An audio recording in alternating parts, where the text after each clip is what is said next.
Olá, terceiro ano! Tudo bem com vocês? Vamos começar a nossa aula de hoje? Então, nesta quarta-feira, dia 2 de dezembro de 2020, nós vamos trabalhar a língua portuguesa, matemática, geografia.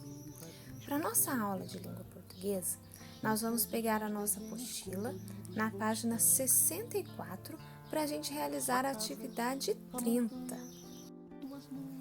Nesta atividade, você vai observar esta cena. Veja que cena maluca!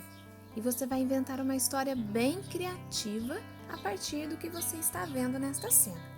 Então, aqui uma produção de texto, não é verdade? Nós vamos lembrar que numa produção de texto é preciso a gente prestar atenção em algumas coisas importantes. Primeiro, o nosso texto tem que ter um título, dar um nome para essa história. Depois, a nossa história ela tem que ter começo, meio e fim. Quando a gente começa a nossa história, a gente coloca o parágrafo, que é o primeiro parágrafo.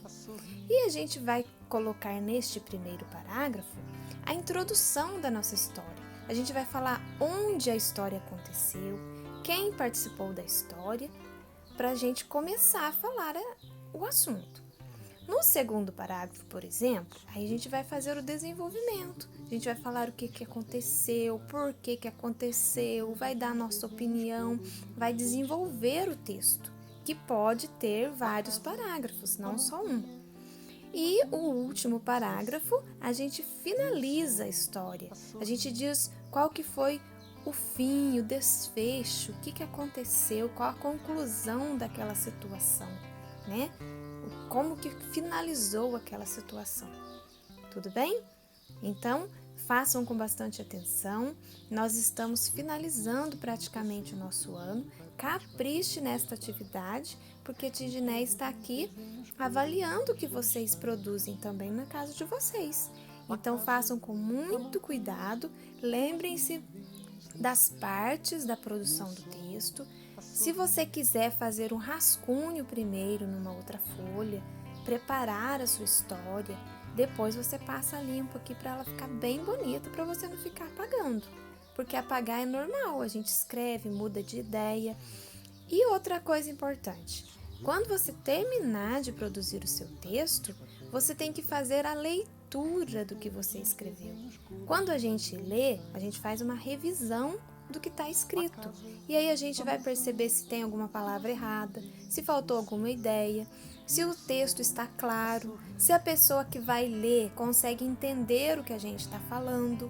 Porque um texto, ele transmite uma ideia. A ideia está na cabeça da gente, mas a outra pessoa não sabe o que está na cabeça da gente. Então a gente precisa fazer com atenção e depois ler o que a gente escreveu. Não basta só escrever. Então façam isso, façam um rascunho e depois vocês passem a limpo aqui na apostila com uma letra bem caprichada. Outra coisa, quem for escrever em letra cursiva tem que escrever o começo da frase e os nomes dos personagens, por exemplo, ou dos lugares das cidades com letra maiúscula, porque essa é a regrinha da língua portuguesa, ok? Bom trabalho para vocês, capricho no seu texto, hein? Sou eu que vou seguir você do primeiro rabisco até o beabá. Em todos os desenhos coloridos vou estar.